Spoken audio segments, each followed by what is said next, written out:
Hello friends, welcome to wealthy Telugu. ఈరోజు మన topic best business in 2025. ఇప్పటివరకు మీరు ఇలాంటి వీడియోస్ చాలా చూస్తుంటారు. సో ఇలాంటి వీడియోస్ జనరల్గా ఏముంటుందంటే ఒక లిస్ట్ ఆఫ్ 10-15 బిజినెస్ తీసుకుని ఆ 10-15 బిజినెస్లో ఏ బిజినెస్లో ఉన్న అడ్వాంటేజ్ ఏంటి, డిసడ్వాంటేజ్ ఏంటి, క్యాపిటల్స్ ఏంటి, ఇలాంటివన్నీ చెప్పి ఫ్యూచర్లో ఏ బిజినెస్ బాగుంటుందో అనలైజ్ చేస్తారు. కానీ ఈ వీడియో మాత్రం అసలు అలాంటిది కానే కాదు. అసలు ఇటువంటి అనాలిసిస్ చేయాలంటే నేనైతే బిజినెస్ పర్సన్ కాదు కాబట్టి నేను ఒక 10-15 బిజినెస్లు తీసుకుని వాటన్నిటిని అనాలిసిస్ చేయడం అనేది అంత కరెక్ట్గా ఉండదు. సో నేను ఒక డిఫరెంట్ పర్స్పెక్టివ్లో చెప్తున్నాను. ఆ పర్స్పెక్టివ్ కనుక మీరు అర్థం చేసుకుంటే మీరు ఫ్యూచర్లో ఎటువంటి బిజినెస్ స్టార్ట్ చేస్తున్నా, లేదంటే ఆల్రెడీ మీరు బిజినెస్లో ఉన్నా కానీ ఇది మీకు చాలా బాగా ఉపయోగపడుతుంది. సో రీసెంట్గా నేను ఒక పాడ్కాస్ట్ వస్తున్నాను.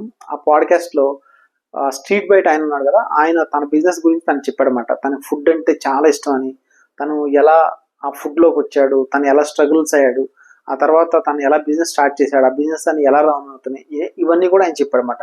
ఆయన చేసిన పాడ్కాస్ట్ చూసిన తర్వాత నాకు ఒక ఐడియా వచ్చింది. అలాగే నేను మరో పాడ్కాస్ట్ కూడా చూశాను, అది ఫ్యాషన్ బిజినెస్ గురించి. గణేష్ అనే యూట్యూబర్ తను ఎలా ఓన్గా బ్రాండ్ స్టార్ట్ చేశాడు, ఆ బ్రాండ్ ఎలా రన్ అవుతుంది, ఫ్యాషన్ బిజినెస్ లో ఉన్నటువంటి ప్లస్ అండ్ మైనస్ ఇవన్నీ కూడా ఆయన చెప్పాడనమాట. ఈ రెండు పాడ్కాస్ట్లు చూసిన తర్వాత నాకు బిజినెస్ గురించి ఒక మంచి అబ్జర్వేషన్ వచ్చిందన్నమాట. ఆ అబ్జర్వేషన్ మీరు అందరికి ఉపయోగపడుతుందని నేను వీడియో చేస్తున్నాను. ఈ రెండు బిజినెస్ ని నేను జస్ట్ రిఫరెన్స్ గా తీసుకుంటున్నాను తప్పితే వీటిని నేను అనాలిసిస్ చేయాలని అనుకోవట్లేదు. First of all food business. నేను చెప్పే కదా, స్ట్రీట్ బయట ఆయన తన ఫుడ్ బిజినెస్ గురించి చెప్పాడనమాట. ఈ పాడ్కాస్ట్ లో ఆయన ఫుడ్ గురించి చాలా ఇంట్రెస్టింగ్ ఫ్యాక్ట్స్ అయితే చెప్పాడనమాట. ఇందులో మెయిన్ గా నాకు నచ్చిన పాయింట్ ఏంటంటే, హైదరాబాద్ లో రోజుకి ఒక రెస్టారెంట్ ఓపెన్ చేస్తుంటే ఒక 3 రెస్టారెంట్ క్లోజ్ చేస్తున్నారంట. సో చాలా మంది ఏమనుకుంటే ఫుడ్ బిజినెస్ అంటే చాలా ప్రాఫిట్స్ ఉంటాయి, మార్జిన్స్ ఎక్కువ కాబట్టి ఫుడ్ బిజినెస్ స్టార్ట్ చేయాలి, జనాలు తినేవాళ్ళు అనేవాళ్ళు ఎప్పుడు ఉంటూనే ఉంటారు, సో అది ఎవర్ గ్రీన్ బిజినెస్ అని అనుకుంటారు. కానీ నేను ఈ పాడ్కాస్ట్ చూసిన తర్వాత నాకు ఒక డిఫరెంట్ పర్స్పెక్టివ్ డెవలప్ అయింది. అలాగే సెకండ్ వచ్చేసరికి ఫ్యాషన్ బిజినెస్. ఫ్యాషన్ బిజినెస్ లో గురించి కూడా గణేష్ అని ఆయన చెప్పాడని చెప్పా కదా ఒక పాడ్కాస్ట్ లో. సో దీని గురించి కూడా ఫ్యాషన్ బిజినెస్ లో స్ట్రగుల్స్ ఏంటి, ఆయన ఎలా స్టార్ట్ చేశాడు ఆ బ్రాండ్ ని, అందులో ఉన్న ప్రాబ్లమ్స్ ఏంటి, అవన్నీ కూడా ఆయన చెప్పాడు అనమాట.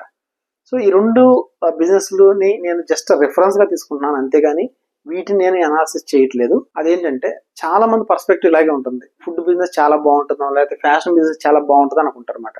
బిజినెస్ స్టార్ట్ చేయాలనుకున్న వాళ్ళు చాలా మంది చేసేది ఏంటంటే, ఎటువంటి బిజినెస్ స్టార్ట్ చేస్తే మనకి ఫ్యూచర్లో చాలా బాగా రన్ అవుతుంది, దేనికి క్యాపిటల్ తక్కువ ఉంటుంది, లేకపోతే దేనిలో స్ట్రగుల్స్ తక్కువ ఉంటాయి, లేకపోతే ఫ్యూచర్లో దేనికి గ్రోత్ ఉంటుంది, ఇవన్నీ చూస్తారు. అవంతా చూడడం ఖచ్చితంగా మంచిదే, కానీ అంతకు మించి మనం అర్థం చేసుకోవాల్సిన ఒక పాయింట్ ఉంటుంది అనమాట. అది కనుక అర్థమైతే మీ బిజినెస్ సక్సెస్ అయ్యే ఛాన్స్ చాలా ఎక్కువ ఉంటుంది. అదేంటంటే ఈ ఫుడ్ బిజినెస్ ఆయన షీట్ బయట ఆయన స్టార్ట్ చేశారని చెప్పా కదా, ఆయనకి ఫుడ్ అంటే చాలా ఇష్టం. ఫుడ్కి సంబంధించిన కొన్ని ప్రాబ్లమ్స్ ఆయన ఫేస్ చేసిన తర్వాత ఆ ప్రాబ్లమ్స్ సాల్వ్ చేయడానికి ఆయన ఫుడ్ బిజినెస్ స్టార్ట్ చేశాడు. అలాగే ఫ్యాషన్ బిజినెస్ స్టార్ట్ చేసినటువంటి గణేష్ అని ఆయన కూడా చెప్పింది ఏంటంటే, తనకి ముందు నుంచి ఫ్యాషన్ అంటే చాలా ఇష్టం అన్నమాట. తను ఎప్పుడు కూడా ఫ్యాషనబుల్గా కనిపించాలని అలా ఉంటూనే అలా ఆయన ఫ్యాషన్ బిజినెస్లోకి వచ్చాడు. ఇక్కడ ఏంటంటే ప్రతి బిజినెస్ కూడా జనాలకి ఏదో ఒక ప్రాబ్లం సాల్వ్ చేస్తుంది. ఒక మనిషికి ఆ ప్రాబ్లం సాల్వ్ చేయడం ఇష్టం ఉన్నప్పుడు ఆటోమేటిక్గా ఆ ప్రాబ్లం సాల్వ్ చేయడం కోసం అతను ఎంత దూరం వెళ్తాడు. ఎందుకంటే ఆ ప్రాబ్లం సాల్వ్ చేయడంలో అతనికి ఒక కిక్ ఉంటుంది అనమాట, అతనికి ఒక డోపమైన్ రిలీజ్ అవుతుంది అనమాట. అందుకని వాళ్ళు ఆ బిజినెస్లో థ్రైవ్ అవుతారు. ఇప్పుడు ఫుడ్ బిజినెస్ స్టార్ట్ చేసిన ఆయన్ని, లేదు డబ్బులు బాగా వస్తాయి మీరు ఫ్యాషన్ బిజినెస్ స్టార్ట్ చేయమంటే ఆయన అంత బాగా చేయకపోవచ్చు. అలాగే ఫ్యాషన్ బిజినెస్ చేస్తున్న ఆయన్ని, లేదు ఫుడ్లో మార్జిన్స్ కొన్ని ఫుడ్ బిజినెస్ చేయమంటే అంత బాగా చేయకపోవచ్చు.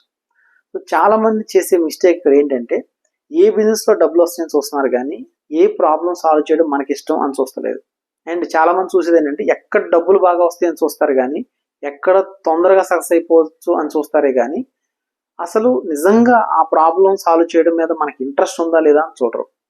అందువల్లే అని చెప్పినట్టు రోజుకి ఒక రెస్టారెంట్ ఓపెన్ అవుతుంటే 3 రెస్టారెంట్ క్లోజ్ అవుతున్నాయి. అండ్ ఫుడ్ బిజినెస్ ప్రాబ్లం కాదు, ఈ రెండింటికంటే ఇంపార్టెంట్ విషయం మరొకటి ఉంది. అదేంటంటే పర్సన్.